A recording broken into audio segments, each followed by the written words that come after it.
All right, everybody, welcome back to the shop. And yeah, we're back after our little excursion at the racetrack on Sunday. And caught you mid-food. Whooped me by 9/900ths. I mean, there might have been some shenanigans there. There might have been. There was a hidden power switch. Listen, it doesn't matter if you win by an inch or a mile. Okay, winning's winning. I left my helmet in the car to sabotage. That did mess me up too. Yeah, I don't know if that made it into the video or not, but I forgot CJ's helmet was laying there on the floor on the one side. And it's brand new. Now it has scratches. I held it in the air for the whole lap. So I was driving for one lap, one hand, like driving one, like I just put it in fourth gear and ran the whole lap in fourth gear. So I didn't put any scratches on his helmet, dadgummit. But yeah, so we're back at the shop and got something kind of, well, it's not kind of different, it's very different. And you guys maybe have seen this on another channel, which hopefully you have, but it's this, and this guy brought it down. Hello, how are you doing? I'm doing awesome. Florida is still very hot. Yeah, so yeah, welcome back to Florida. Haven't seen you in Florida since Cletus and Cars earlier. Yeah. Wow, they're making a lot of noise in there. That's all right, we're gonna make even more noise with this. It's gonna make a lot of horsepower. Yeah, so let's get through the intro and then talk about what this kind of cool thing is.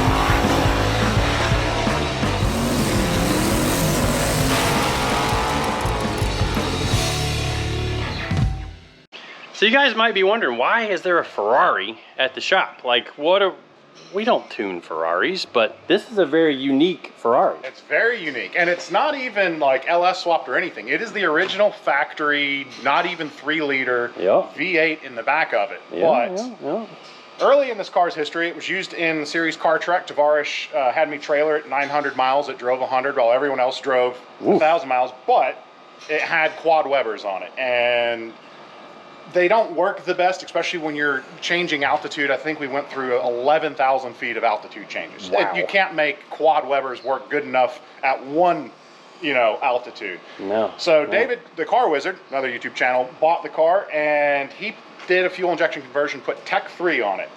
And then Tech 3 went out of business. And I don't want to say it's a bad computer system. It works incredibly well for so many people, but so few people know how to tune it. Like, I was trying to make adjustments and nothing was working.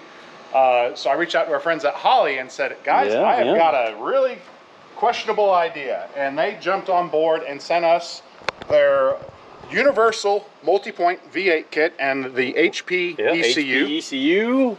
And we got now 8 ignition coils. This was set up and running batch fire, so it was firing every cylinder twice a rotation, or engine rotation. So we now set it up with a cam sensor, so we can run sequential. We can run each cylinder. Sensor, crank sensor down there. And it's a really awesome setup, and it's something I could have worked through, but then I remembered I have a really good friend who's really good with Holley. And Holley really likes, and so here we are. Can't really see the injectors, but it's ITBs still. So, or no, ITBs are new, I guess. So did it have it with the car tech? Well, so the ITBs have been on it since the Tech. Or the Tech 3. Yeah, the Tech 3. So these are basically perfect mimics, dimension-wise, of the Webers. And then they just put injector ports and custom fuel rails. So throttle blade size, all of that is basically a Weber. And then they just mount injectors, so. That's cool. Yeah, so it's got an injector per cylinder down in there, a throttle body, or a throttle blade per cylinder, which can make it fun for tuning because there's not a really good vacuum source for the map sensor. But Jared went through and kind of worked on, it's kind of, they call it a balance tube, but it ties all the vacuum, or the intake ports together with like a vacuum hose, so then there's kind of like a common vacuum signal.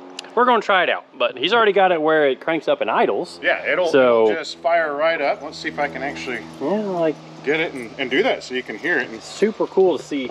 We got a Holley, and the sticker appropriately is Ferrari red. Absolutely. So they sent a couple colors, and I'm like, nope, we're going to go with the red. It's got to match the red, so. Make sure we're in neutral. I do not fit in this car very well. Yeah, you're quite a tall fella. Every direction tall, but. Hey! That's pretty cool. Cold start still needs a little bit of work. She'll die here in a couple seconds, but yeah, it must mean it's probably a little, yeah, there it goes. Cool, well, sounds like I got some work to do, and I'll do a little working, and then we're gonna load this thing on the dyno, and it's the easiest way to tune it, really tune any car, because you don't have to be trying to tune while you're out driving around on the street. So yeah, let's see if we can get this thing on the rollers and make some really cool Ferrari V8 noises. And yes. Ferrari horsepower. Ferrari horsepower. Oh, I'm not going to throw Ferrari under the bus like that. But like, listen, they have a horse. True. If we can hit 200 horses, I think we're winning. So this is a 3-liter V8, right? Yep. Which is 180-ish cubic inches, I believe. Yep. It has very aggressive camshafts in it. When at idle, you actually can get the pulse wave coming back through the throttle bodies. So it's got some overlap on the cam, but yeah. Well, let's see if we can do some tuning on this thing, and I think it's going to be pretty awesome.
Show you guys something that's very unique about cars with individual throttle bodies, or ITBs, and that is you get a very, very weird vacuum signal when it comes to the map sensor.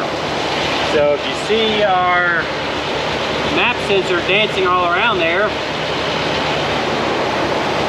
for those of you that have never done much Holley stuff, there's an acceleration enrichment that happens when there is a change in the map sensor. Well, I've turned that off for this car, and I do for most cars actually, because stuff with a big cam can kind of have a little fluctuation in map signal. Not as much as this, because basically you're drawing from one runner instead of an entire intake plenum. So what we're doing on this car is actually called Alpha N idle fuel, and that's a setting we can change here. So VE combo, then that gives me idle fuel Alpha N. So basically, let's get back hooked up to it. So basically at 0% TPS and 1100 to 900 RPM, you can see that's RPM on the bottom, TPS on this side. So where the map sensor is really, really dancing a whole lot, if it is in these parameters, it's always going to deliver this fuel. Now that doesn't include like warm-up fuel. Like the warm-up fuel is based off of this now instead of the big table, because typically a car idles, you know, down somewhere in here around 45 to 50 kPa. Well, that's really hard to tune. But you can hear she's purring like a kitten. And if you look at our fuel flow number right here, nice and steady at 3.2, 3.3. If we were using this, it wouldn't be very happy. So basically, as soon as it goes over 5% TPS, it transitions into the rest of the table, and it's nice and smooth. So it's nice and smooth, comes back down to a nice idle. Like tuning a Holley on an old Ferrari, it can be done. All right, well now we have appropriately attired ourselves for what's about to happen. We're about to make some 1970s horsepower. At least 100 of them. I'm hoping we get at least a 2. At least a 2 power numbers. Yeah, well, let's see if we can do that. So I did the conversion that I was talking about in the last clip, and I think we're ready to make a pull. Now we'll see if it gets down to the fun part of we'll see if it actually RPMs now. And yeah, let's see what happens.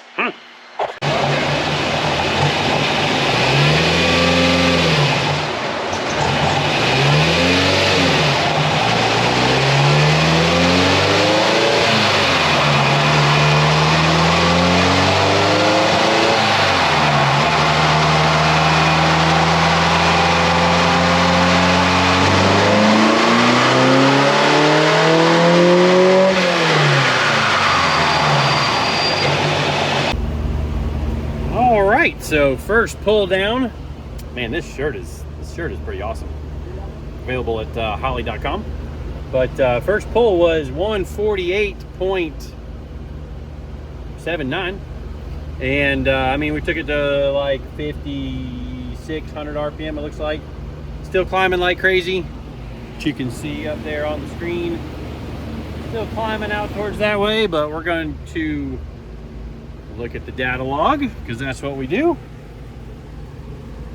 and play with all these little squiggly lines, do some analytics, and then make another pull.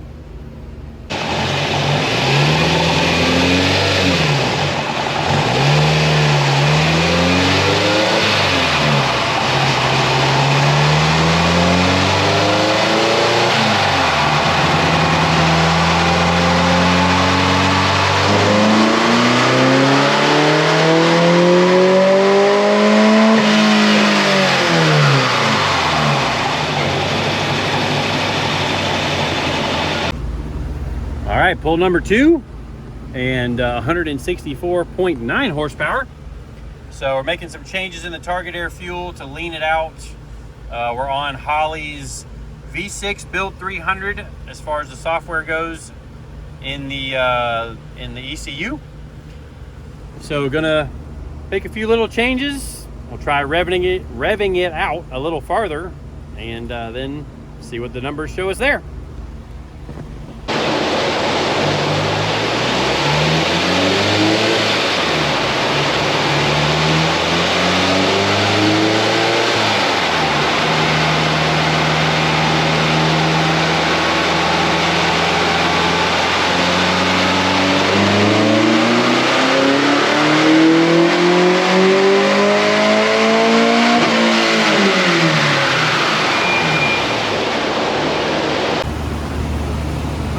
So it seems like we're revving her out there to 7,300. Peak power is about 6,700, but we're kind of stuck, like right there at that 160 horsepower-ish range. And we had the thought that maybe the air filter lid, or air box lid, is restricting it, because you figure it's pretty close by the time you get this little hump there. I don't know. We're gonna see what happens, right? 10% more power. That would be pretty sweet. And then you got to remake everything to get that 10%. Like, you'd have to be like making something custom and do something taller here, like split this and get a taller air filter. Actually, what would be cool would be to use 2 of these filters, split it, and like double it. Then you'd have to raise these up and all that good stuff. So that's easy, but then it still looks stock. Yeah, kind of would. All right, let's see what happens.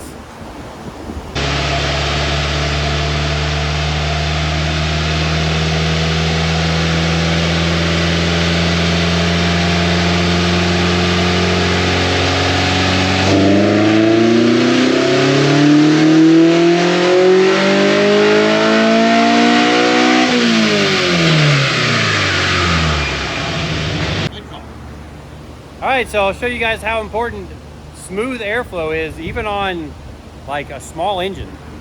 I took the air filter lid off so it had unrestricted airflow, and not only did it gain power all the way, but you can see right here about 5,500, it really got rid of a restriction, shifted peak power from 67 all the way out to 71 and picked up 20 wheel horsepower, which is more than 10%. Yeah, more than 10%. So just from running it like that with no lid on it. Engines are just air pumps. The smoother you get the air in, the smoother you get it out, the more power it makes. Yeah, that and driving by and stuff. All right, well, after a few more dyno pulls, we started smelling brakes really bad, and come to find out the right rear caliper is kind of dragging, which is affecting the horsepower a little bit. So I can't really fine tune things as much as I want to. Need a little bit more time because I've got some responsibilities this evening. So I'm gonna drive this thing out for a little quick test drive and see how it feels, and then send this thing back with Jared.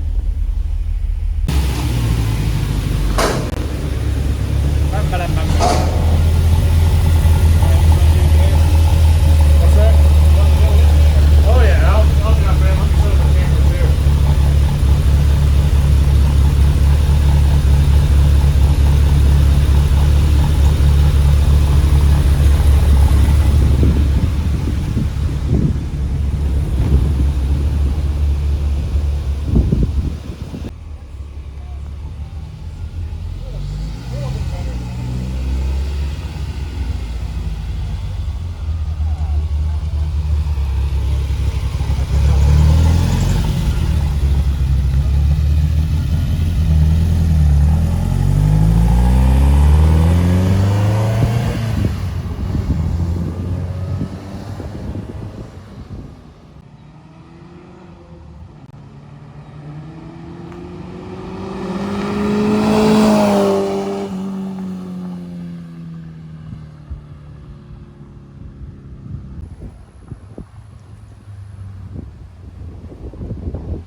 All right, well, that was a fun little test drive, and I think that'll wrap it up for this episode. Absolutely, it runs. Yeah, That's all we needed to make it do. Runs and drives pretty good. There's still a few tweaks that I'd love to do, have this thing for another couple of days, really. I'm curious to see how the cold start will be, which maybe get Jared to send me a data log of that, and we can make some tweaks as needed. But all in all, not a bad dyno day. It drove on and it drove off the lift, still with all the rods in the engine. That's always a good day when that happens. And we're going to say we lost 20 horsepower to a dragging caliper, so it made 200. There you go. It just didn't make a 200 horsepower dyno short. There you go. Well, maybe one day on a trip after you get that fixed and then some other stuff, we'll bring her back and maybe we'll dyno her again. Make all the power. Cool. Well, check out Jared's channel, The Questionable Garage, correct? Absolutely. And then what else are you on? Like, on Instagram is Jared Pinker, The Questionable Garage, and somewhere on Twitter. I don't do it a lot. So I don't keep up. I'm kind of the same way. I'm on Twitter. I'm on Facebook, Instagram for sure. A little bit on TikTok here and there, but anyways, that'll do it for this episode. We'll see you guys next time.